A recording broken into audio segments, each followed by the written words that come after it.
Become so skilled, so vigilant, so flat out fantastic at what you do that your talent cannot be dismissed.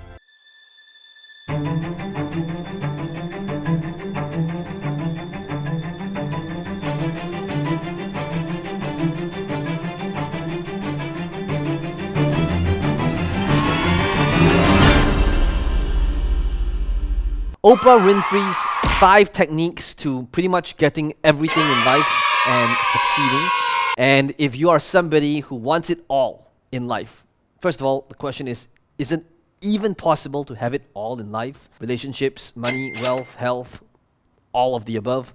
Today in this video, we're going to be exploring the thought, the mindset, and try to reverse engineer what does somebody who apparently has it all in life, what does it look like? How do they think? How are they conditioned? And by the end of this video, you'll be able to see how you too can apply these principles in your life. Become so skilled, so vigilant, so flat out fantastic at what you do that your talent cannot be dismissed. So I was torn between what the world was saying to me and what I felt to be the truth for myself. It felt like an unnatural act for me reporting. I sat on the talk show interviewing the Carvel ice cream man and his multiple flavors. I knew that I had found home for myself. So if I were to put it in business terms, or to leave you with the message, that the truth is I have from the very beginning listened to my instinct. The real job in life is to figure out what it is you are called to do. And you use a job until you can figure out what the calling is. Because a job is necessary to survive, and you live in a world where so in my early days, I had a job. I had a job until I could figure out what it was really, what that gave my life its purpose and meaning. And I'd gotten demoted in my job in Baltimore as an anchor woman because as they hired me and then they decided I was the wrong color and I was the wrong size and I was the wrong, I had lots of problems and they were trying to take me off the air. And I was making $22,000 a year. I thought I was in heaven because I was making my age. And my dream at the time was, Gail and I used to say, can you imagine if you're 40 and you're making $40,000? Ooh, that'd be it. So that was as big as my dream was, just to make my age. And then I did this, they put me on a talk show one morning because they didn't know what to do with me. I just was so emotional. I was always getting little notes from my boss about, cut that out, you need to stop. So, but the moment I did that talk show, I felt like, oh, I can be myself. And that was August 14th, 1978. And that was the beginning of fulfilling the calling. And when I was working in news, I used to be exhausted all the time. Just exhausted all the time because I hated it. And the reason I didn't quit is because I'm not a quitter, number one. And because my father was like, better not quit that job. You're making $22,000 a year. Who's gonna play a black woman $22,000 a year? You're never gonna make that kind of money again. You better stay at half of it. So I was reluctant to quit and think about doing something else because I thought, okay, everybody wants to be an anchor woman. At the time, that was like supposedly a big deal, being an anchor woman. So I thought, okay, I'll just stay with this until I can figure out what is the best thing to do. And interestingly enough, I was applying for what I wanted to do. I felt like I needed to be able to talk. And at the time, the only thing that was available was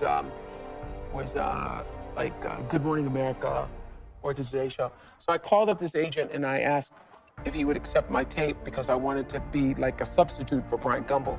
And he said to me, there was only going to be one Bryant Gumbel. And so there wasn't going to be another one, that they weren't going to another black person on that show. If you can find what is your passion, if you find what you love, you never get tired. Or if you do get tired, you're fueled by the energy of your work.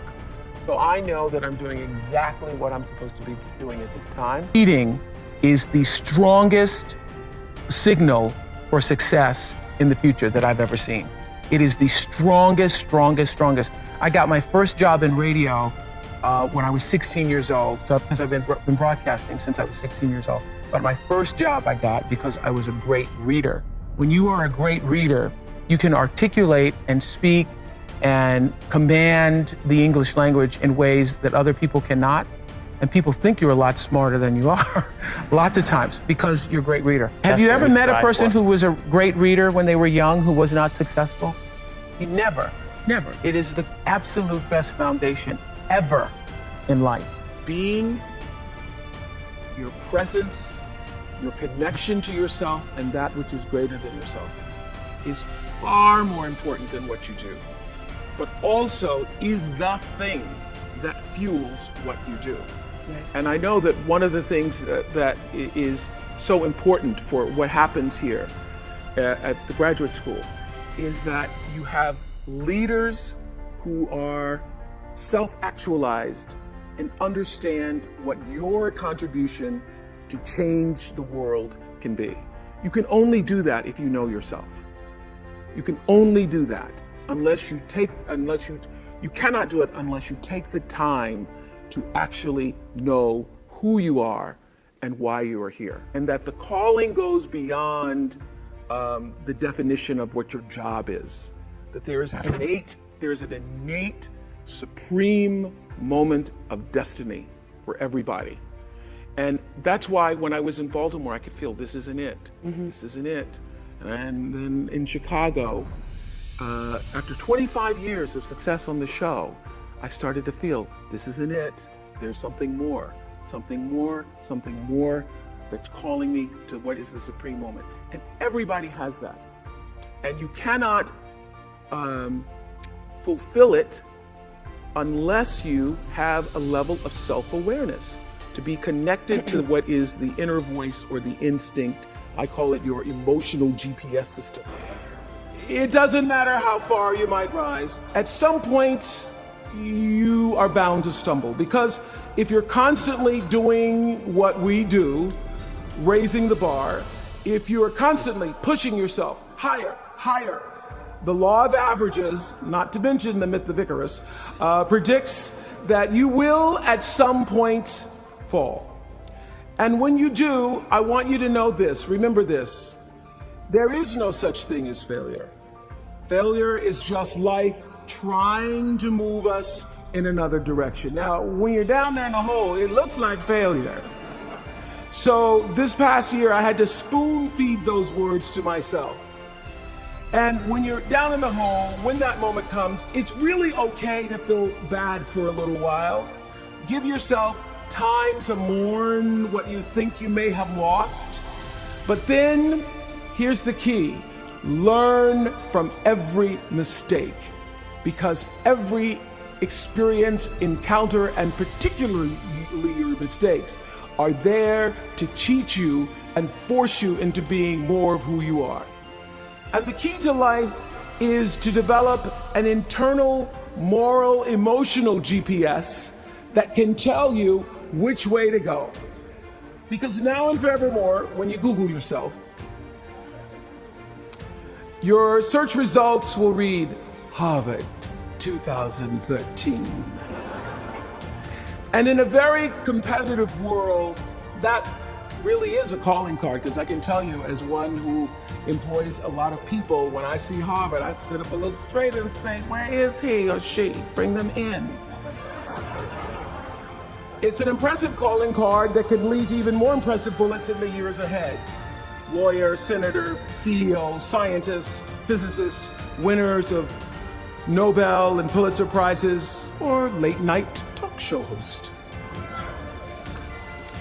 But the challenge of life, I have found, is to build a resume that doesn't simply tell a story about what you want to be, but it's a story about who you want to be. It's a resume that doesn't just tell a story about what you want to accomplish, but why. A story that's not just a collection of titles and positions, but a story that's really about your purpose. Because when you inevitably stumble and find yourself stuck in a hole, that is the story that will get you out. What is your true calling? Every decision that has profited me has come from me listening to that inner voice first. And every time I've gotten into a situation where I was in trouble, it's because I didn't listen to it. I overrode that voice, that instinct with my own head, my own thinking. I tried to rationalize it. I tried to tell myself, but okay, you're gonna make a lot of money. Oh no. And so I sit here,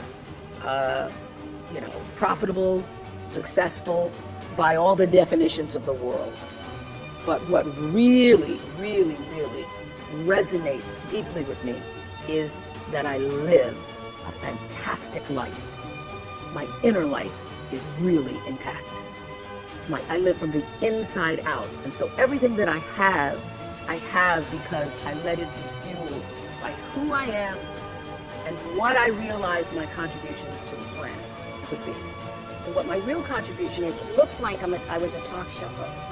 It looks like, I'm in the movies. It looks like, I have a network. But my real contribution, the reason why I'm here, is to help connect people to themselves and the higher ideas of consciousness.